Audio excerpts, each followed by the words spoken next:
It's time for this week's episode of Brandon Sports Talk, featuring in-depth interviews from those who are trending in the world of athletics. And now, here's the host of Brandon Sports Talk, Brandon Pate.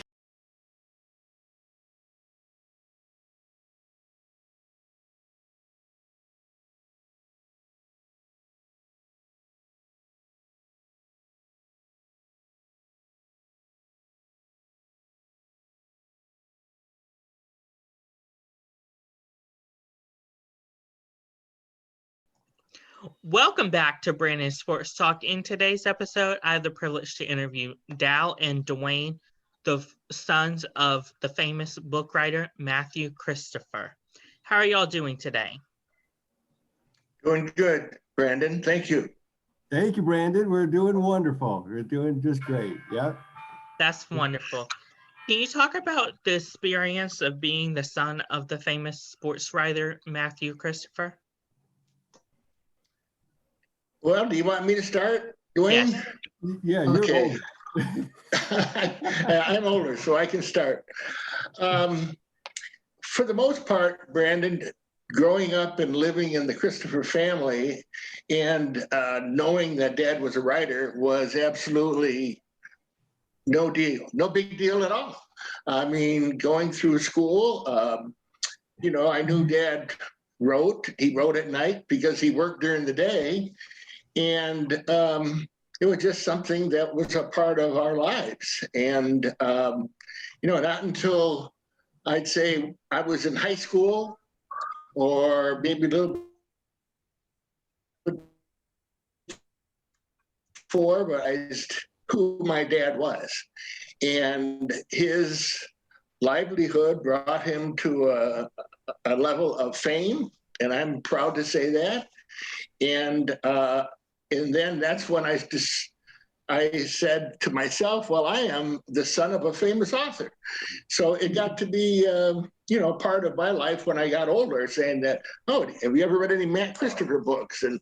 And of course, that was a good conversation to start things off. And I might have even used it going out on a date. I can't really recall. That might be a good, start conversation piece. So that's how it was with me in the beginning, and in the middle and the end. So here we are. Duane, can you talk about your experience? Sure. I think one thing that's different in growing up, and Dale hit the highlights, is when there were opportunities for Dad would come to this classroom in school when you're growing up. So whether it's elementary school usually, and then because he didn't usually go to high schools, where he would speak to the class. And it's just, sort of neat to have a dad that had many books, 10 and 20 and 30 books out there, and he would speak to the class, and you had classmates, talk about it later on, and the teachers loved it too. I mean, that was pretty neat. The best for me, because I was the youngest, I had the opportunity of traveling with Dad and Mom, and that was allowed because Dad was able to travel and not have to worry about being stuck at a job at another location. So that was probably the neat thing about it, is having the opportunity of being at school and having Dad come and talk to the class. Dale, what are some of the books that your father wrote for sports fans, for children? Well,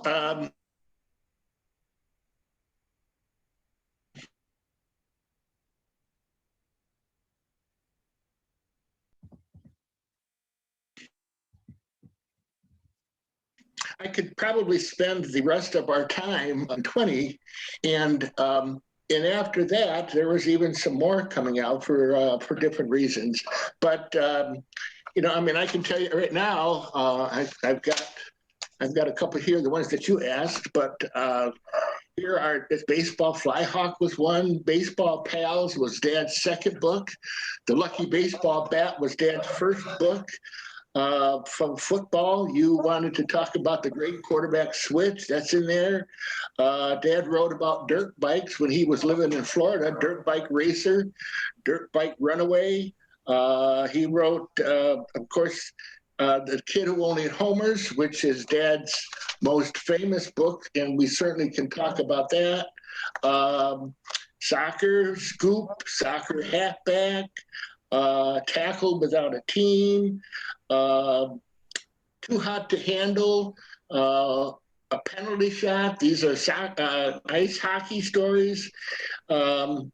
He wrote The Winning Stroke, which is a swimming book, and I can go on and on and on. What was it like whenever he was writing some of those books, like The Quarterback Sneak and stuff like that? What was it like? Mm-hmm. Well, for the most part, I really had no idea at times what one he was writing. Okay. All I knew is that he was down in the cellar when we lived in Ithaca, New York, and he was typing away at a book, and I really didn't know which one it was until it came out. I don't know, Duane, do you remember any times where? Yeah, later on when my two brothers and sister left the house on to college, and their Dad would end up spending some time, and a lot of times he'd even get up in the middle of the night and write down some notes on just a blank piece of paper. The idea would come to him. And sometimes when I would get home from school, 3 o'clock, and say hi before I went outside, and he might mention about what he's writing if I asked. So what we would see is his early 5 pages of the idea, and then he would start getting more detailed, and then it goes to the typewriter, and then the typewriter then from there he would send it off. But sometimes that process would be pretty quick, Dale. That would he would get that going, and probably within a couple months hammer out another story. Yeah, definitely. Yeah. Dale, can you talk about the story behind The Glass Arm? The Catcher with a Glass Arm. It's a baseball story, obviously, about a catcher. And the phrase glass arm comes from, well, I'm sure it came from many years when Dad played ball, but it means that a catcher cannot throw very well. It means that his arm is poor, and that, if he's going to throw the ball to second base, it might not get there. So this little boy on this team, he pretty much had what his ball players on his team say, there he goes. He's not going to make it. He's got a glass arm. And so it was kind of not a praise at all. And in this book, the little boy, he besides having that problem, he got hit with a baseball. He got beamed. And so he had 2 issues. He couldn't throw very much or very hard. Plus, he got afraid of the batting.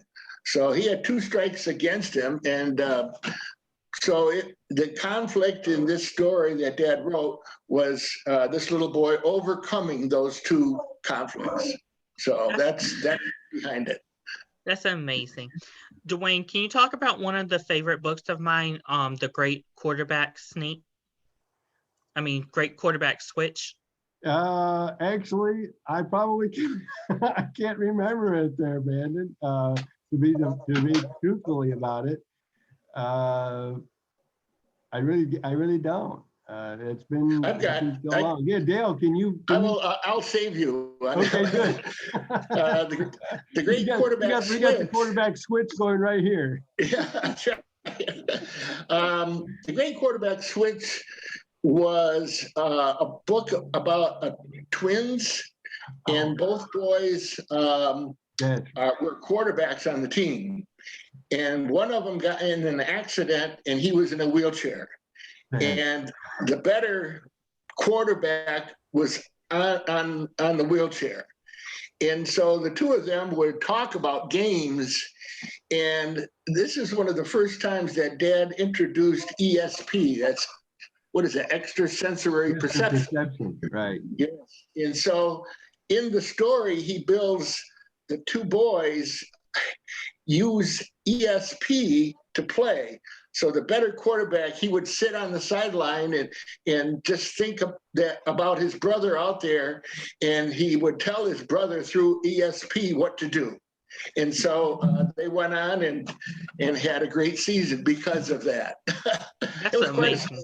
Yeah, that's right. Because I remember reading that. Can you also talk about, of course, the long arm quarterback and what the story behind that one was? The long arm quarterback was one of the few stories of football that Dad wrote about a 6-man football team. I mean, you don't really hear about it anymore, but on the other hand, this last couple of years in New York State, let's see, 8-man or 6-man have been coming back because there's not a lot of kids playing football anymore. You can't field a team of 11, but the kids want to play. So what they've done is they've introduced back 6-man football. And in this story, this quarterback, his name is, let's see, I think I wrote it down here. His name is Cap Waddell, and his grandfather was telling him about 6-man football because his grandfather played it back then. So basically the story dealt with the grandfather of one quarterback, and then on the team, his competition was another quarterback, and that kid's grandfather also played, and the two grandfathers had a feud way back when, and so they brought their feud back to the present with their two grandsons. So that was the conflict in this book, and of course Dad always figured out what the right thing to do was, but that's what that was about. That's amazing. Yes. Duane, are there any books that your dad hasn't wrote about sports? That is, and well, he covered tennis and running, golf, swimming. There isn't many books. Well, and thing is, we've had new sports come out that the only one I can really think of that really wasn't a true sport was the disc golf, and Right. that's really come along just in the past 10 years. So we don't have any book about disc golf. It's Right. I mean, snow, the snow sports we have, Yeah. and some of the extreme sports we have, but that's the only one that I could think of that we don't have is disc golf. And Yeah. the reason I say that is here in Rock Hill, South Carolina, at Winthrop University, they hold the International Disc Golf Championship every year. So we get to see people come in from and watch that. So Dad didn't get a chance to see that. Yeah. So yeah. Dale, what is it like whenever you go on the book signings nowadays to help represent your father's books?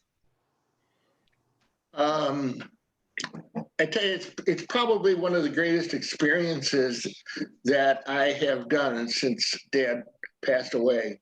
Matter of fact, this morning I spoke to a 5th grade class in Iowa through this media, Zoom, and it was the first time that I've Zoomed with a class, and but there were 20 kids on the screen, and they all had some questions, and so it's real thrilling to know, one, that kids are still reading Dad's books. They still are so interested in what he did, how he wrote.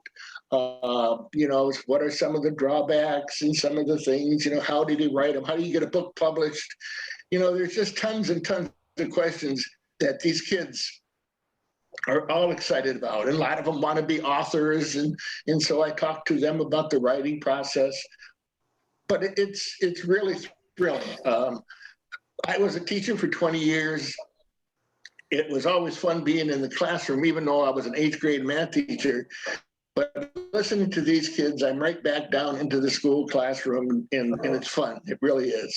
So it was very timing this morning. And this teacher, he gets a hold of me every year, and he's got a new round of kids. But this year, of course, they were all home, Zooming in. And usually I talk to the whole class right on one screen, usually Skype I use. But this time it's zoomed in, so it worked out really well.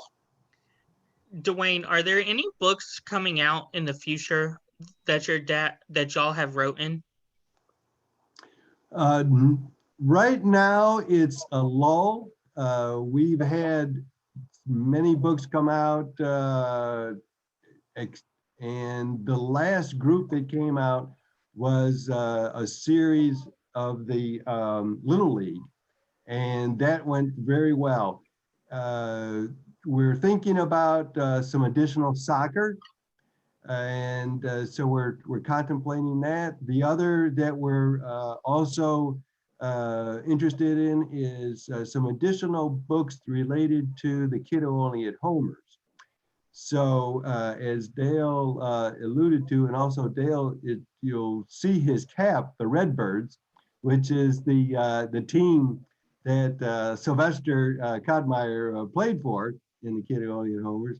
We're looking at expanding that brand, but we don't have any particular announcement right at the moment. So, Dale, when it comes to writing books, how do you get your inspiration for writing children's books? Well, you got to understand, first off, Dad is the one that did all of the writing. I have written Dad's biography, Brandon, and that's the only book that I really wrote. And kids even asked me today, what inspired Dad to write. And, his inspiration came from family, our family. It came from his experience. There was one particular inspiration when we were living in Syracuse, and this was before Duane was born. He met up with a librarian, which he was always in libraries, and the librarian in Syracuse, New York, back in 1950, some time frame in there, told Dad that there is a class of books that are just not there for kids. And those were sports books for 10, 11, 12, 13-year-old kids. So back in the early 50s, it just didn't exist. And so Dad was inspired, he really was, and to write a sports book for kids. And he wrote it, The Lucky Baseball Bat. And that was the first kids sports book. And that really got him going. And he just took off from there. That's wonderful. What advice would you give upcoming sports authors looking to write sports books? What do you think, Duane? That's a good question.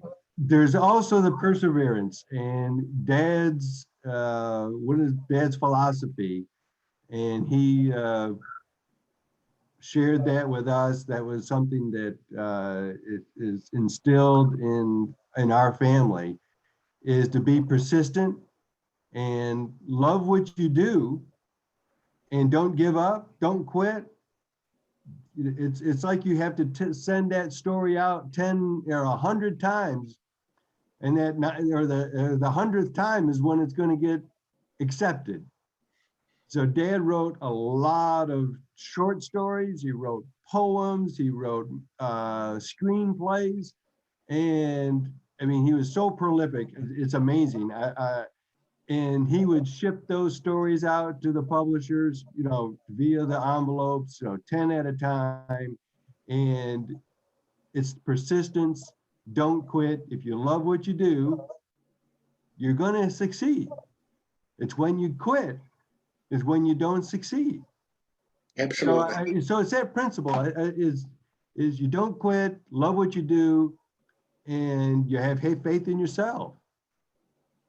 That's wonderful advice. Where can my listeners find, of course, your dad's books at? Well, we do have a website, mattchristopher.com. And from there, my brother Dale has worked on that website for a number of years now, and he's got it to perfection. And it has all the lists. But I mean, you can still go to some bookstores. It's not like it used to be. Everything seems to be online now, Brandon. So they order them from Barnes and Noble. They order them from Amazon. That's one of the two popular sites. When you go through our website, Dale, where does it, you've got the whole list of books. I mean, it's got to be 140 or 50 books there. Yeah, and when you search, you can search it by title, you can search it any way you want to, by age group. And once you get to that book, you can purchase it there. There's a link to Amazon or Barnes and Noble, and you can purchase it through the site. So I know I have every single book on that website. You just got to look for it. That's all. Brandon, I got to plug a little bit something here again, is that we do have the Kiddo Only at Homer's is a movie. It has not been released yet, but we do have a trailer out there, and I think you could find it on our Facebook page too. So my brother there has the book up, and we hope to see that movie coming out soon. But it's a beautiful picture. It really is. That's wonderful. I can't wait to watch the movie. Thank you again, Dell and Duane, for your interview, and best of luck in your future. Thank you so much, Brandon. It was a pleasure to be here. Thank you, Brandon. You have a great rest of the year. Thank you. You can find Brandon Sports Talk on Facebook at Brandon Sports Talk, Instagram at Brandon Sports Talk, Twitter at Talk_Brandon, and you can find me on YouTube at Brandon Sports Talk. Don't forget to like, comment, and subscribe. Thank you again, Duane and Dell, for your interview, and best of luck. Thank you. Thank you. You're welcome. You've been watching Brandon Sports Talk. Please feel free to like, share, and subscribe to Brandon Sports Talk on social media and on YouTube.